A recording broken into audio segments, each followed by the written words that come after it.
Selamat bertemu kembali para mahasiswa dalam mata kuliah Pengantar Hukum Indonesia.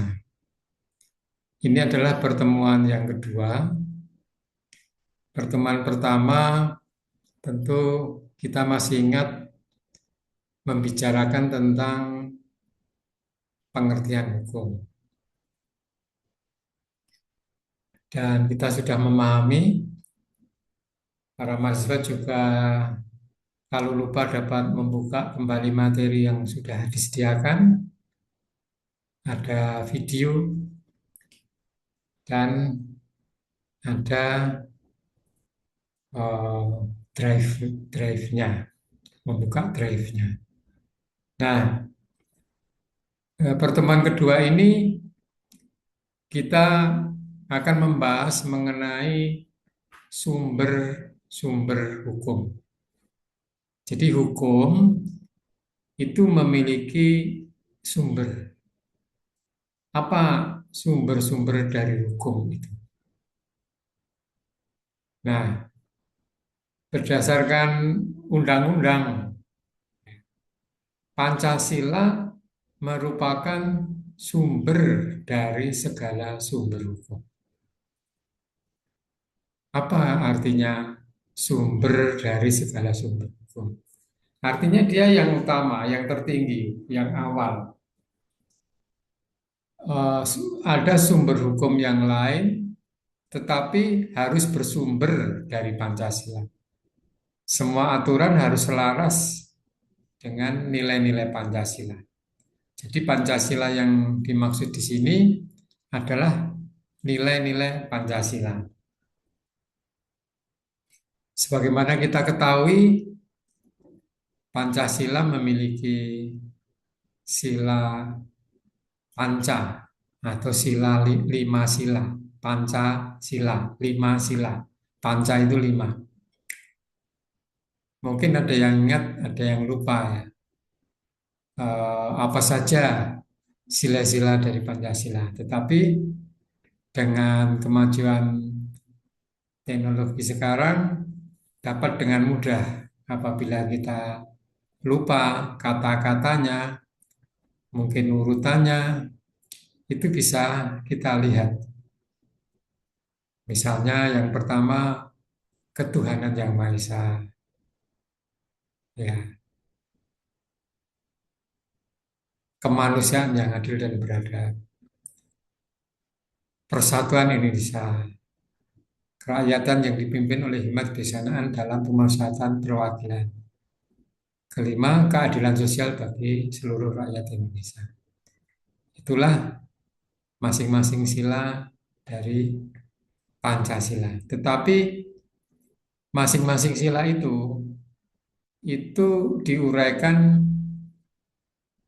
menjadi butir-butir ya, dari sila. Butir-butir itu adalah nilai nilai dari Pancasila. Misalnya soal ketuhanan yang Maha Esa, ya itu juga dijabarkan ke dalam sumber hukum yang lain. Tetapi itu berasal dari Pancasila. Jadi nanti kita akan lihat tata urutan ya. Menurut Undang-Undang Nomor 12 Tahun 2011 ini. Tata urutannya apa? Nah, di sini yang pertama, yang paling awal, yang paling atas itu Pancasila. Pancasila tadi merupakan sumber dari segala sumber hukum. Kemudian di bawah Pancasila adalah Undang-Undang Dasar. Dan kita mengenal Undang-Undang Dasar kita disebut Undang-Undang Dasar 1945. Tentu juga ada perubahan-perubahannya ya, yang disesuaikan dengan kemajuan zaman. Kemudian di bawah undang-undang dasar atau konstitusi ya, negara itu ada TAP MPR, ketetapan Majelis Permusyawaratan Rakyat. Ini adalah lembaga tertinggi negara. Ada lembaga tinggi negara di bawah MPR itu ada misalnya Dewan Perwakilan Rakyat DPR, ada Mahkamah Agung, ada lembaga-lembaga yang lain. Tetapi Majelis Pemusyawaratan Rakyat ini tertinggi. Nah, di bawah TAP MPR nanti ada ya apa saja. Tapi coba kita perhatikan, kita perhatikan di slide pertama ini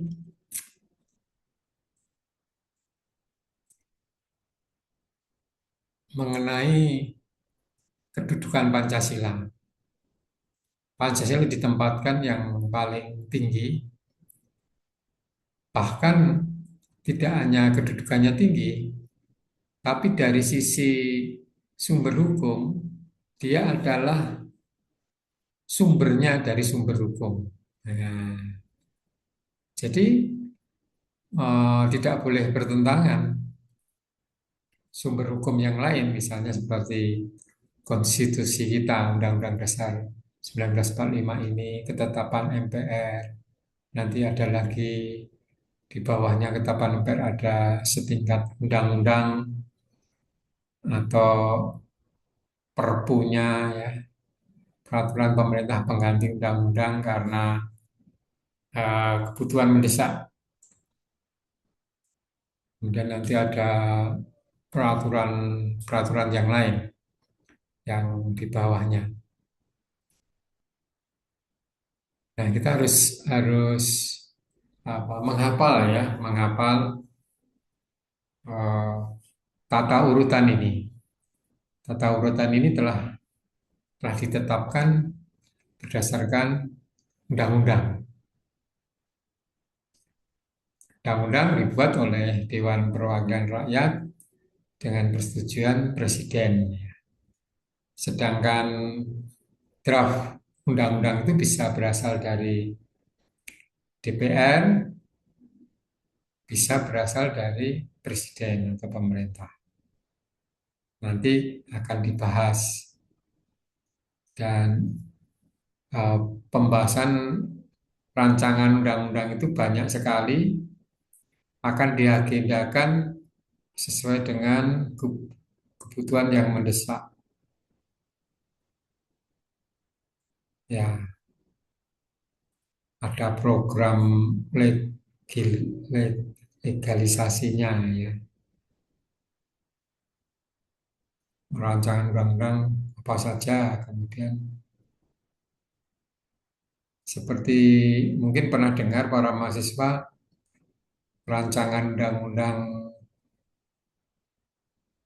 apa, penyitaan hasil korupsi itu belum bisa disetujui untuk dibahas ya, oleh DPR, masih dalam pertimbangan-pertimbangan. Tapi yang jelas saat ini belum. Namun demikian juga ada produk-produk undang-undang yang lain di tahun 2026 ini. Baik, ya, kita akan lanjutkan sumber hukum yang lain di bawah setelah ketetapan MPR itu. Jadi yang pertama Pancasila, yang kedua Undang-Undang Dasar 1945, kemudian ketetapan MPR, dan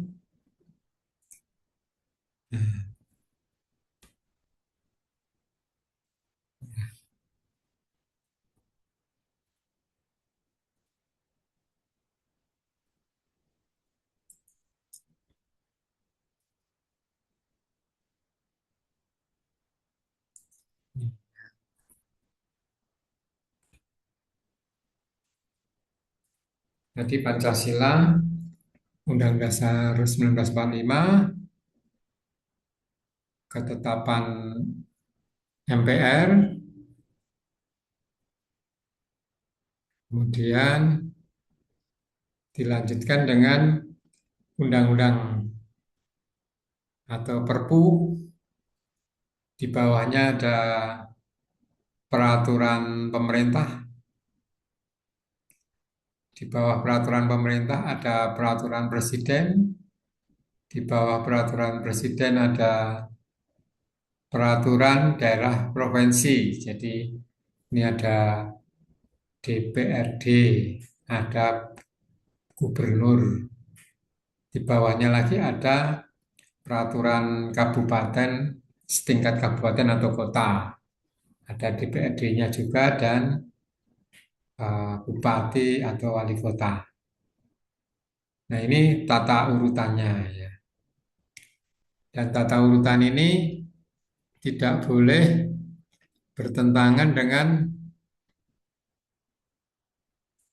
peraturan perundang-undangan yang di atasnya. Nah, misalnya undang-undang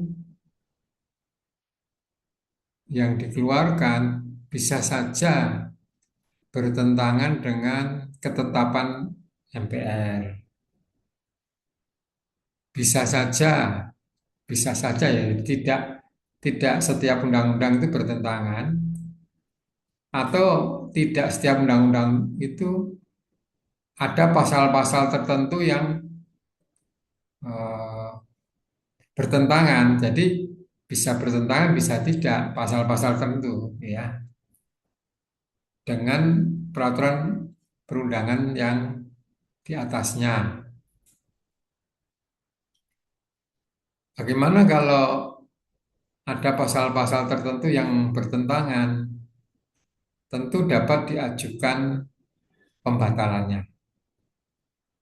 Seperti kita ketahui kalau suatu undang-undang yang sudah diundangkan oleh pemerintah, kemudian merasa ada anggota masyarakat yang dirugikan dan dia memiliki dasar hukumnya di konstitusi kita, undang-undang dasarnya, dia dapat mengajukan gugatan pembatalan itu ke MK ya, MK itu memang disediakan MK ini Mahkamah Konstitusi itu disediakan memang untuk mengkaji apakah pasal-pasal tertentu dari undang-undang itu bertentangan dengan undang-undang dasarnya atau peraturan undangan di atasnya. Kemudian ada peraturan pelaksanaan dari undang-undang ini adalah yang harus dikeluarkan oleh pemerintah. Di sini tidak dibuat dengan DPR tidak, tapi pemerintah yang melakukan secara teknis karena pemerintah kan ada apa sarana prasarananya ya, ada departemen, kementerian, lembaga, non departemen yang ada untuk menindaklanjuti dari perintah suatu undang-undang. Ya, pernah para mahasiswa pernah membaca tidak bahwa eh, mengenai pengaturan pasal tertentu itu harus ada peraturan pemerintahnya misalnya. Ya kalau belum pernah harus melihat satu undang-undang ya, silahkan undang-undang apa saja dilihat. Nanti tentu undang-undang ini tidak akan bisa detail. Nah, nanti menunjuk peraturan di bawahnya yang lebih detail seperti peraturan pemerintah. Nah, masalahnya kalau peraturan pemerintah itu belum dibuat, jadi pemerintah lambat dalam menindaklanjuti suatu undang-undang atau pasal undang-undang. Tentu tidak bisa dilaksanakan karena peraturan pemerintahnya belum siap. Maka pemerintah harus segera menyiapkan sebagai tindak lanjut dari pengaturan di undang-undang. Nah, inilah salah satu fungsi juga dari tata urutan peraturan perundang-undangan ya. Eh, Undang-undang tidak harus detail, undang-undang dasar tidak harus detail ya. Ketetapan MPR tidak harus detail walaupun harus jelas ya. Jangan sampai multi tafsir atau membuat orang berpikir dapat menafsirkan menurut tafsirannya sendiri-sendiri, tapi harus jelas. Nah, detailnya memang bisa menunjuk peraturan perundangan di bawahnya, misalnya di bawah undang-undang adalah PP atau peraturan pemerintah. Kan ada nomor dan tahunnya itu. Misalnya undang-undangnya dibuat tahun 2026. Peraturan pemerintahnya karena banyak yang harus dibuat oleh pemerintah, maka bisa saja peraturan pemerintah nomor sekian tahun 2026. Tapi bisa juga ada peraturan pemerintah nomor sekian tahun 2027 karena belum sempat dibuat di tahun yang sama dengan undang-undang itu berlaku. Tapi sebaiknya memang harus cepat ya. Misalnya dalam waktu 3 bulan sampai 6 bulan memang sebaiknya harus tuntas. Tersedia semua sehingga segera undang-undang itu bisa dilaksanakan. Mungkin para mahasiswa masih ingat atau banyak mendengar berita ada undang-undang baru yang cukup viral, misalnya Kitab Undang-Undang Hukum Pidana KUHP. Walaupun Kitab Undang-Undang Hukum Pidana ini undang-undangnya dibuat tahun 2023 ya, ya. Tapi berlakunya itu mulai Januari 2026. Mulai Januari 2026. Kemudian eh,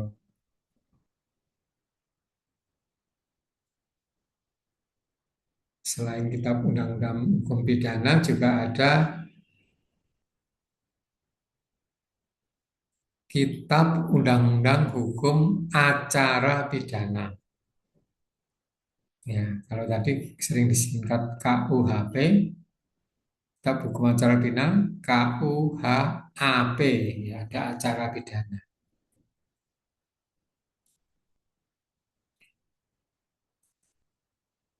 Itu juga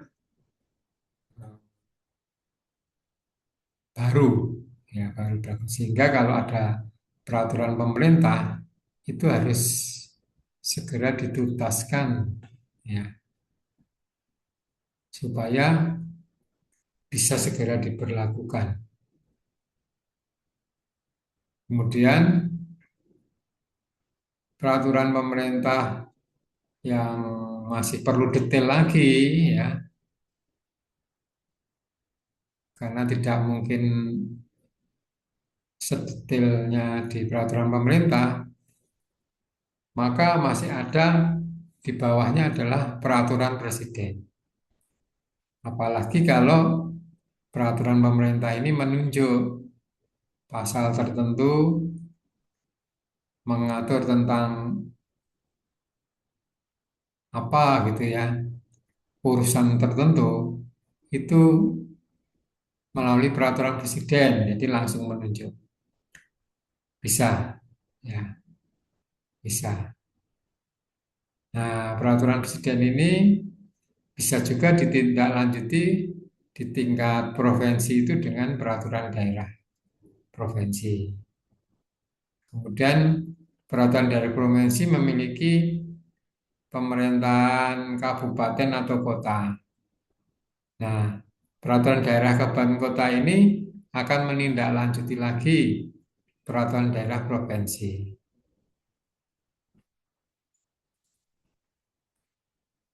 Ya, jadi inilah sumber-sumber hukum yang bisa berlaku di masyarakat. Ada yang tertinggi Pancasila, kemudian di bawahnya ada Undang-Undang Dasar 1945, di bawahnya lagi ada ketetapan MPR, di bawahnya lagi ada undang-undang atau perpu, peraturan pemerintah pengganti undang-undang. Jadi biasanya dikeluarkan oleh presiden tanpa apa, menunggu pembahasan di DPR. Tapi kemudian nanti akan dibahas di DPR, akan menjadi undang-undang. Tapi karena ada kepentingan mendesak, dibuatkan perpu. Ada peraturan pemerintah,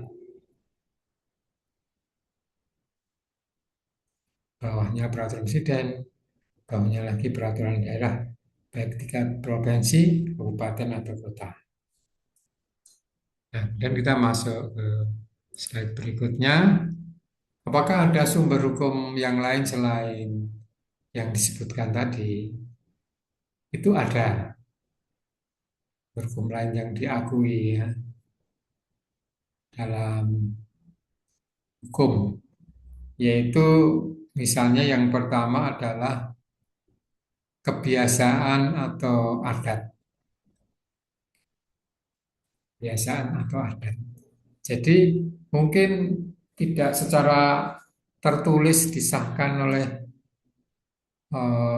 lembaga negara gitu ya. Tapi itu sudah biasa di dalam masyarakat, sudah menjadi adatnya. Sehingga itu otomatis akan mengikat setiap orang di kelompok masyarakat itu. Ya. Jadi hukum adat masih berjalan ya, apalagi di daerah-daerah yang apa non kota, kabupaten ya, kabupaten, terus jauh dari kota, ada keterbatasan infrastruktur jalan serta listrik mungkin. Nah, ada kebiasaan adat yang dijalankan. Kemudian jurisprudensi. Jurisprudensi ini adalah putusan hakim, biasanya Mahkamah Agung, ya, putusan hakim Mahkamah Agung yang dijadikan rujukan dalam memutus perkara berdasarkan undang-undang yang apa ya, yang belum begitu jelas ya.